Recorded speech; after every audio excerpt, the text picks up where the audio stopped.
할렐루야. 오늘은 하나님께서 우리에게 주시는 말씀을 통해서 우리에게 거룩한 지혜가 샘솟고 또 우리 마음에 성령께서 만지시는 그 감동의 마음이 충만한 이 예배 되시기를 주님의 이름으로 축원합니다. 중년이 넘은 성도들이 또 많은 성인들이 주로 시청하는 TV 프로그램들이 있는데요. 그 중에서 빠지지 않는 프로그램이 있습니다. 그것이 건강과 관련된 그런 프로그램입니다. 우리 젊은 학생들이나 청년들은 이해하기 어려울 거예요. 그런데 정말 몸이 마음대로 움직여지지 않는 시기가 분명히 옵니다. 그리고 하나하나 고장이 나고 하나하나 아파오는 시기가 분명히 오게 됩니다. 그러다 보니 시간이 지남에 따라서 건강에 더욱더 관심을 갖게 되고, 그리고 또 건강식품이나 약이나 용품이나 이런 것에 대해서 물질을 투자하게 되고 또한 내 많은 것을 쏟게 됩니다. 여러분의 건강은 어떠십니까? 우리 교회에도 참 아프신 분들이 많습니다. 그리고 우리가 함께 기도하고 있습니다. 저도 젊은 것처럼 보이지만 마음대로 몸이 안 움직여지는 부분들이 분명히 있습니다. 옛날에는 날씬했고 또 날아다니는 시기가 있었지만 아무도 안 믿으시지만 그런 시기가 분명히 있었습니다. 그런데 그래도 어느 정도 건강을 유지하고 있는데 한 번은 굉장히 놀랄만한 일이 있었습니다. 병원에 갔는데 혈압이 굉장히 높습니다. 200에 가까울 정도로 굉장히 높은 시기가 있어서 병원에서 굉장히 주의를 요하는 그런 시간들이 있었습니다. 지금은 그래도 괜찮습니다. 그때 왜 그랬는지 그렇게 생각을 해보면 사실 그때 마음속에서 걱정과 염려가 굉장히 많이 있었습니다. 굉장히 심하다 보니까 그때는 잠을 자도 잔 것 같지 않고 마음도 편하지 않고 어디에도 마음을 집중하기 어려운 시간이 분명히 있었습니다. 목사이기 때문에 믿음을 가지고 기도하고요. 또 마음을 기우려고 노력하고 그리고 하나님께 맡기고 성령님께 맡기려고 아무리 노력하지만 마음은 그렇게 기도하지만 몸은 마음과 다르게 반응할 때가 있습니다. 몸이 긴장을 하고 몸은 생각과 다르게 움직입니다. 이 3주간 머리가 깨질 것 같은 두통으로 힘들었던 시기가 있고요. 그리고 그 원인들은 바로 마음에 있는 걱정과 염려들이 기도를 하지만 몸을 통해서 그렇게 표현되는 그런 힘든 시기가 있었습니다. 우리 모든 사람들이 걱정과 근심과 염려가 있죠. 그래서 이것에 대한 통계들이 굉장히 많이 있습니다. 한 통계에 의하면 모든 사람들이 염려와 걱정 안에 살아가는데 그 중에서 실제로 일어나지 않는 미래 일에 대해서 염려가 한 40%쯤 된다. 그렇게 말합니다. 괜한 걱정이죠. 또한 이미 지나가 버려서 돌이킬 수 없는 것인데 이미 과거 일에 대해서 후회하고 걱정하는 것이 한 30%가 된다. 그리고 사실은 내가 걱정하지 않아도 되는데 나와 관계가 있는 걱정이 아닌데 그 걱정을 하는 것이 한 12%, 그리고 정말 쓸데없는 걱정도 한 10%쯤 됩니다. 그리고 단지 8% 정도만이 내가 걱정해야 되고 내가 염려해야 되는 부분이다, 그렇게 이야기를 합니다. 이러한 통계를 보면은요, 많은 사람들이 걱정을 하지만 실제로 걱정해야 하는 부분, 많은 힘을 쏟아야 하는 부분들은 굉장히 작은 부분입니다. 그리고 우리는 굉장히 그렇게 하지 말아야 될 부분 때문에 많은 정신적인, 육체적인 에너지를 소모하고 있고 그것 때문에 우리의 마음의 병을 키우는 경우도 굉장히 많이 있습니다. 여러분, 그렇지만 이러한 통계를 본다고 해서 내 마음에 위로가 되지는 않습니다.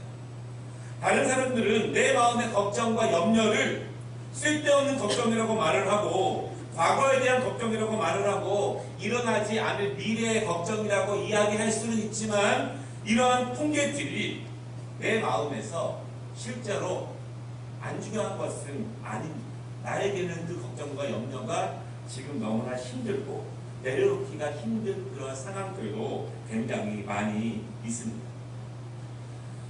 미국 국무부에서요, 세계 2차 대전이 끝난 다음에 전사자들을 이렇게 조사하는데 미군 중에서 전사한 군인들의 숫자가 약 30만 명이라고 합니다. 그런데 아들과 남편을 전쟁에 보내놓고 염려와 근심 때문에 마음에 병을 얻고 실제로 그 병이 더 깊어지기도 하고 또한 심장마비로 죽은 가족들이 숫자가 100만 명이 넘는다고 합니다. 실제로 전쟁에 참석해서 죽은 사람들보다 주변 염려하고 걱정하는 사람들의 가족들이 더 많은 숫자가 이 땅에서 운명을 달리했다 그런 말입니다. 우리가 다른 사람들에게 염려하지 말라고 또한 잘 될 것이라고 위로의 말을 건넬 수는 있습니다. 또 굉장히 힘들어하는 분들에 대해서 힘을 주는 말을 할 수도 있고 힘내십시오 이렇게 말할 수는 있지만 정작 그 일이 나에게 일어났을 때 혹은 내 가까운 지인들에게 일어났을 때 그때도 잘 견딜 수 있느냐, 그때도 믿음으로 견딜 수 있느냐, 그 분주함과 혼란함을 하나님께 온전히 맡길 수 있느냐, 이것은 사실 다른 문제가 됩니다. 조금 다른 이야기 같지만 하나님의 말씀과 우리의 실제적인 삶이 어떤 관계가 있는지에 대해서 생각을 한번 해보기로 원합니다. 신앙이 무엇인가 이렇게 말한다면 정의를 내리기가 쉽지 않지만 제가 이해하기에 신앙이란 하나님의 말씀이 내 안에서 내 삶에서 이루어지는 정도, 그것을 저는 신앙이라고 정의하고 싶습니다. 하나님의 말씀이, 성경 말씀이 우리의 삶을 통해서 얼마나 적용되고 있는가, 그리고 이 하나님의 말씀이 내 삶을 통해서 얼마나 이루어지고 있느냐, 경험하고 있느냐, 누리고 있느냐, 이것이 깊으면 깊을수록 우리는 신앙이 깊은 사람, 믿음이 깊은 사람 이렇게 말합니다. 그러면 신앙이 깊지 않은 사람, 믿음이 약한 사람은 어떤 사람일까요? 성경에서 아무리 축복의 말씀이 있고 소망의 말씀이 있어도 그 말씀이 믿어지지 않는 거예요. 그리고 내게는 잘 적용되어지지 않는다고 그렇게 판단하게 됩니다. 나와는 별로 상관없는 말씀이라고 생각합니다. 그리고 이 말씀이 지금 내가 가지고 있는 문제에는 별로 연관이 없습니다. 그렇게 말하는 분들을 우리는 신앙이 약하다, 믿음이 깊이가 약하다 그렇게 말할 수 있어요. 왜냐하면 하나님의 말씀이 그대로 이루어진다는 것을 믿는 것은 대단히 중요한 신앙입니다. 하나님의 말씀이 성경의 인물들에게 이루어진 것처럼 나에게도 그대로 이루어지느냐, 이것을 믿고 그것을 우리의 삶에서 조금씩 경험하면서 사는 것은 대단히 중요한 문제입니다. 왜냐하면 하나님의 말씀이 이루어지지 않는다고 생각한다면 우리의 신앙은 의미가 없습니다. 우리의 모든 믿음과 우리의 모든 신앙의 행위는 결국 하나님의 말씀이 그대로 이루어진다라고 하는 것을 기본으로 하는 것이 우리 믿음의 근거입니다. 여러분, 중요한 것은요, 하나님의 말씀이 이루어진다라고 믿으면 그대로 이루어진다는 것을 믿으시기 바랍니다. 믿으면 이루어집니다. 그러나 믿지 않으면 이루어지지 않습니다. 바라기는 오늘 우리가 함께 읽은 말씀이 있습니다. 이 말씀의 내용이 나에게도 우리에게도 그대로 이루어진다는 사실을 믿으시기 바랍니다. 믿는 분들에게 응답이 있고 성령께서 역사하실 것입니다. 오늘 말씀의 모든 내용이 제목 가운데 다 나와 있습니다. 우리의 염려와 우리의 근심과 걱정을 우리가 어떻게 할 것인가. 오늘 본문 말씀을 보면요, 첫째로 맡김으로 염려를 이기자 이렇게 말씀하고 있습니다. 오늘 염려에 대해서 말씀하시면서 27절에 보면은요, 너희 중에 누가 염려함으로 그 키를 한 자라도 더할 수 있겠느냐 이렇게 물어보십니다. 그 키를 한 자라도, 그 키가 무엇일까요? 그 키는요, 실제 우리의 이 키를 말합니다. 유대인들의 측정 방식에 의하면 한 자는 약 45cm 정도라고 하는데요, 너희가 염려하면 키가 더 클 수 있겠느냐 이런 말입니다. 우리가 좋은 걸 많이 먹으면 우리가 건강해지고 키가 클 수 있는데 너희의 염려가 많아지고 깊어지면 너희의 키가 클 수 있느냐 이런 뜻입니다. 그런데 이 원뜻은요, 이런 뜻입니다. 염려한다고 해서 너희의 수명이 조금이라도 더 늘어날 수 있느냐 이런 말이에요. 반대로 이야기하면 염려, 걱정, 그것은 사실은 우리의 수명을 줄인다는 이야기입니다. 우리의 육체적인 건강에도 해롭고요. 우리의 정신적인 건강을 피폐하게 하고 영적인 건강에는 더 해롭게 하는 것이 이 염려와 걱정이다. 그렇게 말씀하고 있습니다.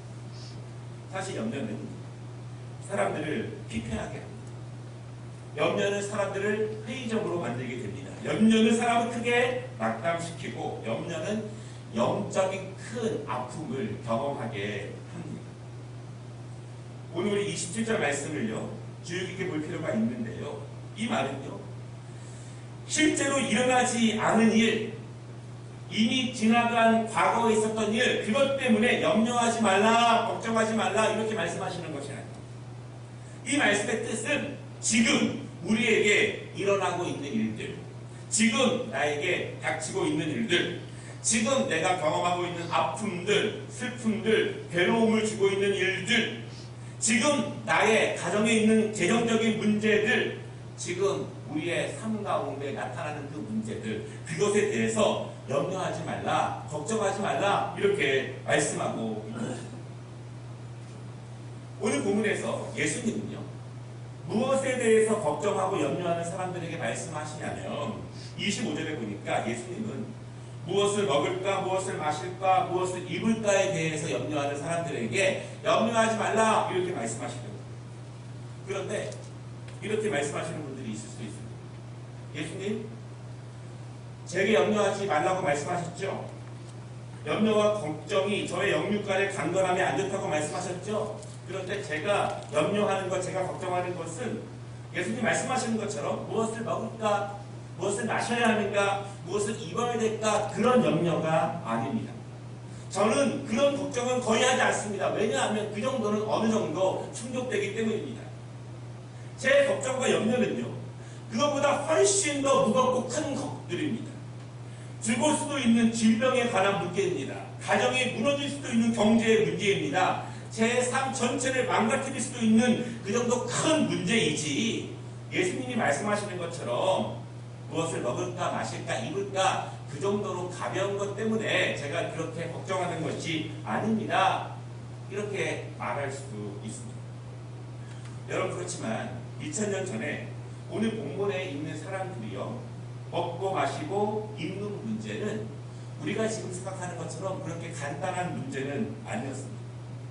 2000년 전의 사람들은요, 우리처럼 먹고 마시는 문제에 대해서 그렇게 자유롭지 못했습니다. 인류가 언제부터 이렇게 풍성하게 먹을 수 있었습니다.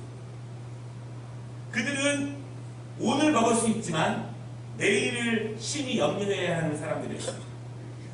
지금 걸치고 있는 헐렁한 옷 하나가 전부인 사람들이고, 마실 물이 없어서 더러운 물도 걸러 마셔야 하는 사람들이었습니다. 하나님 광야에서 이스라엘 백성들에게 만나와 메추라기를 주셨습니다. 먹고 사는 문제를 이스라엘 백성들 스스로 해결할 수 없다는 것. 200만 명이 넘는 사람들이었지만 먹고 마시는 문제를 스스로 해결할 수 없는 시대를 살아가고 있는 사람들이었습니다. 물이 얼마나 귀했습니까? 우물 하나를 두고 전쟁이 벌어지게 됩니다. 마실 수 있는 물이 굉장히 귀한 시대였습니다. 이스라엘 백성들이 물이 없어서 하나님께 원망하고 하나님을 떠나겠다고 협박할 만큼 물이 굉장히 중요한 것이에요. 하나님은 그래서 그들의 그 원망을 듣고 바위를 깨서 물을 내실 만큼 물은 그들에게 생존의 문제였습니다. 중동 지역에서 여러분, 낮은 너무 덥죠? 그러나 밤은 너무 춥습니다. 가벼운 옷 한 벌, 그걸로 견디기 어려운 사람들입니다. 그들에게는 좋은 주택이 있는 것도 아니고 좋은 난방 시스템이 있는 것은 아닙니다. 우리의 보기에는 별거 아닐 수도 있지만 먹고 마시고 입는 문제는 그들에게 생사의 문제이고 생존의 문제이고 가정의 문제이고 국가의 문제이기 때문에 하나님은 그들에게 먹을 것을 주시고 마실 물을 주시면서 그들의 삶을 인도해 주시고 보장해 주시는 증거를 삼아 주신 것입니다. 더더욱 그들에게요, 어제의 문제는 오늘의 문제고 내일 또 경험해야 되고 염려하고 걱정해야 되는 생사의 문제였습니다. 오늘 본문에서 예수님은요, 그것을 하나님께 맡기라, 이렇게 말씀하십니다. 왜 맡기라고 하시는지 이유가 있어요. 설명이 있고 증명이 있습니다. 이렇게 말씀하십니다. 26절에 보면은요, 하늘에 나는 새를 보라. 그 새들이 내일 무엇을 먹을지, 내년에는 어떻게 살아야 될지 새들이 걱정하고 있느냐? 걱정하지 않는다는 거예요. 왜냐하면 하늘 아버지께서 새들을 먹이시고 기르시기 때문에 그들은 내일을, 내년 일을 전혀 걱정하지 않는다는 것입니다. 28절을 보십시오. 들의 아름다운 백합화가 있습니다. 이 꽃은요, 자신을 아름답게 하기 위해서 다른 치장을 할 필요가 없어요. 아무런 쓰고도 하지 않습니다. 왜냐하면 하나님께서 아름다움을 그들에게 입히셨기 때문에 그들은 걱정하지 않습니다. 30절 말씀을 보십시오. 오늘 있다가 내일 아궁이에 던져주는 들풀도 하나님께서 기르시고 인도하신다. 이렇게 말씀하십니다. 우리가 왜 하나님께 맡겨야 하냐면 이 땅의 모든 창조물들 하나님이 만드시고 하나님이 사랑하시는 그 창조물들, 특별히 하나님의 형상을 입은 우리 사람들은 하나님이 먹이시고 기르신다고 약속하셨다는 사실을 여러분 믿으시기를 바랍니다. 이 말은 사실입니다. 정말 그렇게 된다는 사실을 여러분 믿으시기 바랍니다. 하나님께서 동물들에게, 식물들에게 말씀하신 그것이 그대로 이루어졌습니다. 마찬가지로 우리 인간들에게 하신 말씀도 그대로 이루어진다는 것을 여러분 믿으시기를 바랍니다. 염려하지 말라, 하나님께 맡기라, 이 말씀 오늘 나에게 주시는 하나님의 말씀으로 믿으시기를 바랍니다. 그때 그 능력이 우리에게 실제로 일어나게 됩니다. 마태복음 11장 28절에 우리에게 힘이 되고 위로가 되는 말씀이 있는데, 수고하고 무거운 짐진 자들아 다 내게로 오라, 내가 너희를 쉬게 하리라, 이렇게 말씀하십니다. 이 말씀에서 말하고 있는 무거운 짐이 무엇일까요? 이것은 추상적인 무거운 짐이 아닙니다. 믿음의 사람들이 이 땅에서 경험하고 있고 지금 당하고 있는 실질적인 고통과 아픔들, 그것들 때문에 파생되고 더 넓어지고 있는 염려와 걱정들, 밖에서부터 안으로 들어오기도 하지만 안에서부터 밖으로 나가고 있는 그것들에 대해서 하나님이 분명하게 말씀하십니다. 그것을 나에게 맡기라, 내가 너희를 평안함으로 인도할 것이다. 다시 말씀드리지만 신앙은요, 기록된 하나님의 말씀이 그대로 이루어질 것을 믿는 정도가 신앙의 척도라고 말씀을 드렸습니다. 하나님의 기록된 말씀이 나에게도 그대로 이루어질 것을 믿는 것이 신앙의 모습이라고 말씀을 드렸습니다. 오늘 염려를 하나님께 맡기라는 말씀, 우리의 모든 수고와 무거운 짐을 하나님께 맡기라는 말씀을 믿음으로 받으시기를 바랍니다. 믿음으로 받고 그것을 하나님께 맡길 때, 하나님께서 우리에게 세상에 줄 수 없고 알 수 없는, 다른 사람이 줄 수 없고 물질로 줄 수 없는, 사람이 줄 수 없는 그 평안을 맛보게 하실 것을 믿으시기 바랍니다. 조엘, 세상에서 가장 아름다운 사람, 이런 책이 있는데요, 이 책의 주인공이 조엘 소렌버그라고 하는 사람입니다. 그가 어렸을 때 고속도로에서 뺑소니 연쇄 추돌 사고를 당해서 전신에 3도 화상을 입게 되었습니다. 이 아이가 자동차 안에서 숯덩이로 발견되었고 구급차에 실려서 병원에 갔을 때 의사들은 그를 보고 생존 확률 10% 이렇게 진단을 내렸습니다. 이 어린아이가 수술을 50차례 이상이나 받게 됩니다. 그리고 아주 길고도 고통스러운 병원 생활을 하게 되었고요. 어린 시절, 학창시절은 병원에서 보낸 것이 거의 대부분이었습니다. 그는 손가락도 없습니다. 발가락도 없습니다. 그러나 학교를 다니면서 정상적으로 활동하려고 노력을 했어요. 축구하는 것도 시도해보고 농구도 시도해보고 자전거를 타기도 합니다. 그는 그렇게 열심히 노력을 합니다. 그러다가 미국에 있는 테일러 대학교를 졸업하게 되고 신학대학도 졸업하게 되면서 그의 인생이 바뀌게 됩니다. 그리고 그는 자신보다 더욱 또한 삶과 세상의 문제로 힘들어하는 사람들에게 희망의 메시지를 전하는 사역자가 됩니다. 그러던 어느 날 아주 오래전에 자신을 그렇게 만들고 도망쳤던 트럭 운전사가 체포됩니다. 그리고 그 희생자들, 피해자들이 법정에 출두하여서 증언을 하게 되는데 거기서 이 조엘은 이렇게 고백합니다. 저는 증오심 때문에 인생을 허비하지 않을 것입니다. 증오는 또 다른 고통을 낳습니다. 대신 저는 하나님의 은혜 안에 있는 무한한 사랑에 감싸여 살아가기를 원합니다. 저는 가해자를 용서합니다. 그리고 제 외모에 대해 손가락질하는 세상의 모든 것들도 기쁨으로 용서합니다. 증오로 된 인생을 파괴시키는 것이 아니라 하나님의 무한하신 사랑으로 나를 감싸기를 원합니다. 내가 그 안에 들어가기를 원합니다. 내가 진정으로 사는 길은 염려와 걱정과 증오에 휩싸여 살아가는 것이 아니라 그것을 발산하며 살아가는 것이 아니라 정반대되는 하나님의 영원하신 사랑 그 안에 살고 싶은 이의 고백입니다. 이후에 이 조엘의 이야기가요, 미국에서 CBS 방송국에서 다큐멘터리로 만들어지게 되고요. 그리고 가장 큰 상인 에이미상을 받게 됩니다. 그 상 수상 직후에 조엘은 이렇게 인터뷰합니다. 사람은 자신의 본분을 정확히 깨달으면 어떤 상황에서도 만족할 수 있습니다. 전 많이 빼앗겼습니다. 그러나 지금은 오히려 많은 것을 줄 수 있어서 좋습니다. 사람들은 때로 실패와 손실을 경험합니다. 그러나 분명한 것은 하나님께서는 우리가 잃은 것보다 더 많은 것을 반드시 주십니다. 오늘 제가 받은 이 승리는 제가 대단할 수도 아니고 저의 가족이 대단할 수도 아니고 제 안에 계신 대단한 하나님 때문입니다. 여러분, 우리의 고민과 염려와 우리의 증오와 내 내적인 삶에서 경험하는 모든 문제들, 그것은 내가 대단해서 이길 수 있는 것이 아니라 내 안에 역사하시는 살아계신 하나님의 능력으로 우리가 이길 수 있음을 믿으시기를 바랍니다. 내 힘으로 하려고 하면 1년, 2년, 3년 지나면 더 큰 문제가 생기지 결코 줄어들지 않습니다. 염려와 걱정을 하나님께 맡기시기를 바랍니다. 더 중요한 것은요, 염려와 걱정이 많아지면 많아질수록, 깊어지면 깊어질수록, 커지면 커질수록 더욱더 하나님을 의지하시기를 바랍니다. 더욱더 강력하게 기도하시기를 바랍니다. 더욱더 강력하게 하나님을 붙잡아야 합니다.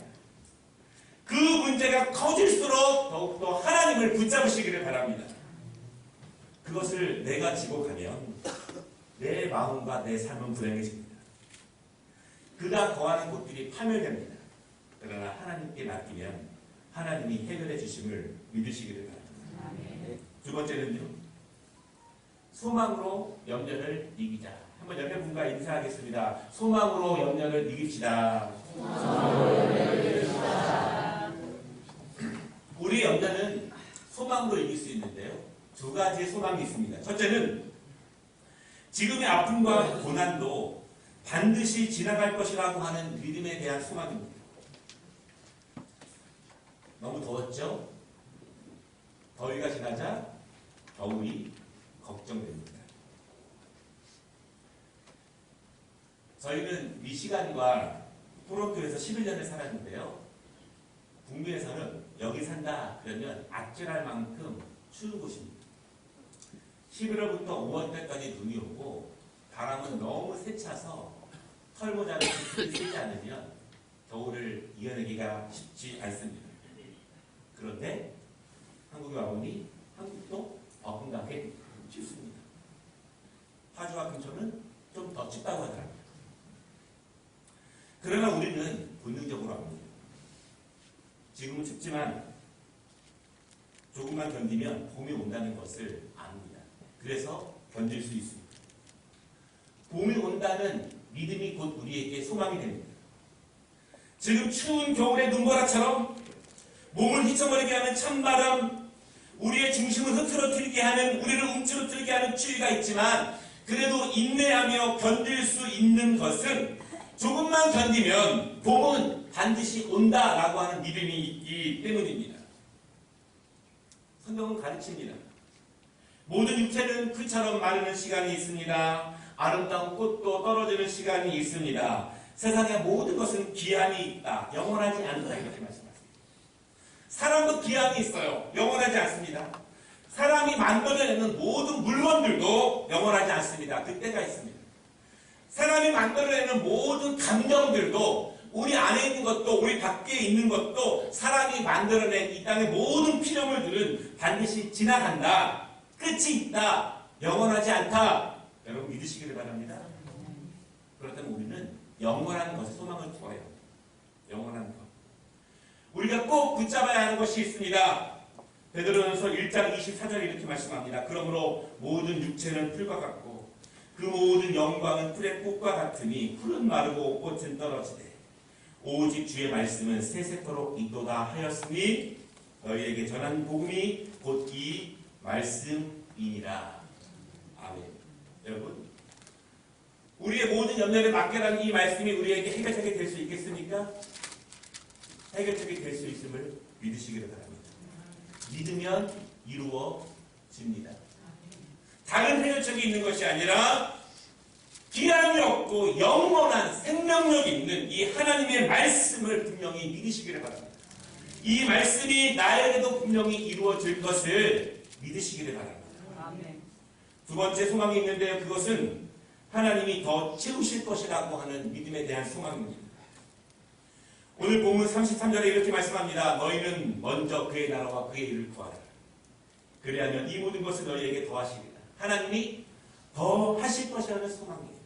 우리는 지금 손실을 생각하고 얻는 것을 생각합니다. 내 마음의 손실과 내 감정의 손실과 우리의 실제적인 것들에 대한 손실을 생각하지만 하나님이 더하신다고 말씀합니다. 지금은 아프지만, 너무 힘들지만, 너무 크지만, 너무 괴롭지만 하나님께 온전히 맡기면 우리의 손실보다 하나님이 더 채우신다는 것을 분명히 믿으시기를 바랍니다. 여러분, 우리가 믿음과 사랑의 마음으로 누군가에게 은혜를 주고 사랑을 준다면 거기서 잊으십시오. 하나님이 채우시는 것입니다. 사람을 바라보면 아깝고 후회가 되고 아쉽고 힘들지만 우리가 손실 입은 것보다 준 것보다 베푼 것보다 더 큰 것을 하나님이 기억하시고 반드시 주신다는 사실을 믿으시기를 바랍니다. 봉헌도 그런 거예요. 우리에게 손실이 봉헌이 아닙니다. 우리의 믿음을 보시고 우리의 감사를 보시고 하나님은 반드시 그 믿음 위에 더하는 것으로 채우실 줄을 믿으시기 바랍니다. 하나님께 맡긴다는 것은 하나님께 집중한다는 것입니다.